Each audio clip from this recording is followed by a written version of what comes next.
First question is for this question is for Chef Suhail. You mentioned the steps to tranquility. Could you briefly list the steps? Bismillah. So the steps to achieving tranquility in brief. Number one, understanding the greatness of Allah subhanahu wa ta'ala. Understanding who your Lord is. Understanding the vastness that Allah subhanahu wa ta'ala, if you look at the vastness of His creation, then that gives you one, look into the vastness of Allah subhanahu wa ta'ala. Azamatillah. Understanding kibriya Allah. How great, how magnanimous He is. Secondly, understanding where you're going. Understanding what is our ultimate end.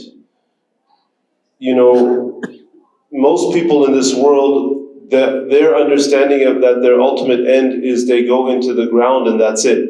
So therefore, I might as well live it up. I might as well enjoy this life to its full extent.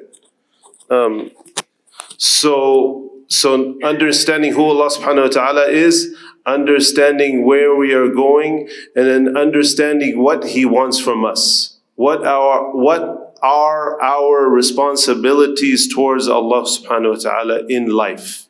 Right? What are we supposed to do on a daily basis in terms of fulfilling the responsibilities towards Allah? So praying 5 times a day, treating others with respect, dealing with the world around us in a way that is pleasing to Allah subhanahu wa ta'ala, following the ways of the Prophet sallallahu alaihi wasallam in making all of those things a reality. Right? So understanding who Allah is, understanding where we're going, and then understanding how we are supposed to live in this world. Number 4, being grateful for what Allah subhanahu wa ta'ala has given us. وَلَئِن شَكَرْتُمْ لَأَزِيدَنَّكُمْ. If you are grateful to me, then I will increase you.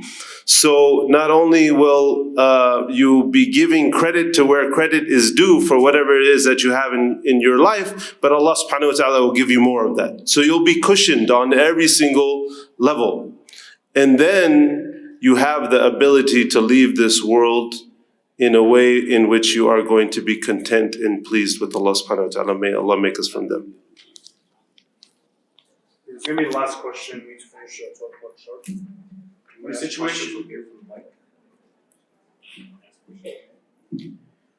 a situation happens, a bad situation, I try to stay positive and have confidence in Allah subhanahu wa ta'ala. However, sometimes the fear of anxiety is so strong. How do I recover from that and stop my mind from going to bad places and have that situation go for me?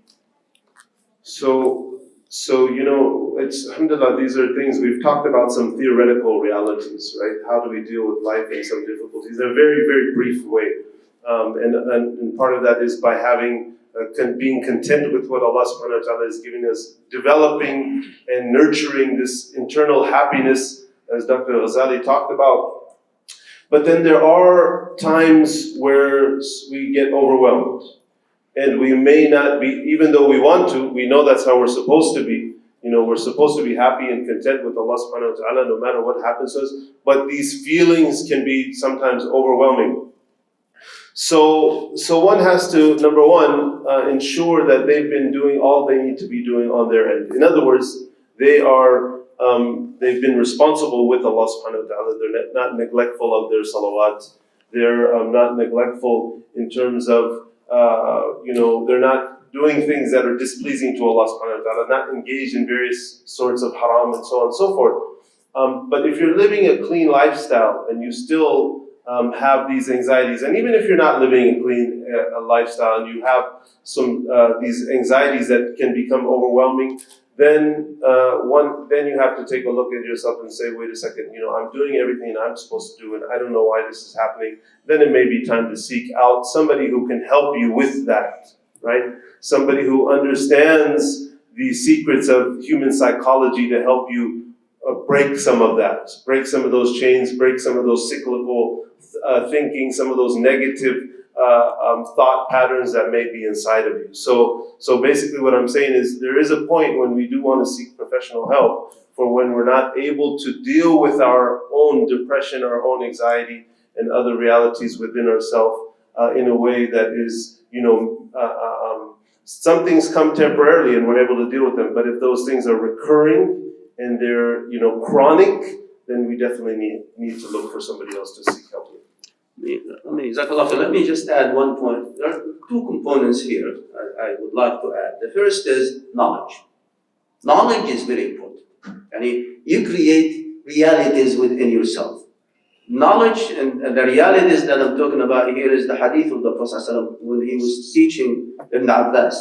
And then the long hadith at the end of it says, وَعْلَمْ أَنَّ الْأُمَّةَ لَوْ اجْتَمَعَتْ عَلَى أَنْ يَنْفَعُوكَ بِشَيْءٍ على أن يضروك بشيء لن يضروك إلا بشيء قد كتبه الله عليك. And if they know that if the whole ummah gathered together to harm you with anything, they will not harm you with anything except that Allah wants for you. And the other side is also true. And if they gather together to benefit you, they will not benefit you with anything except what Allah has written for you. This reality gotta settle in our hearts. That's number one. That's the knowledge part. And then we seek help through Allah subhanahu wa ta'ala and through confidence in that word from Allah subhanahu wa ta'ala according to the hadith of the Prophet. In addition to what my dear brother Suhail said, I think sometimes fear is a medical condition that needs treatment. And that's what Brother Suhail was referring to. So sometimes, there are some imbalance in the bodies, in the chemicals in the body and so on. And in this case, we seek professional help. That's very important. Sometimes we deny reality, especially among families. We don't want to acknowledge the reality that I have a certain problem. It's not your problem. It's just chemicals in your body that are not in balance and they need to be put in balance again.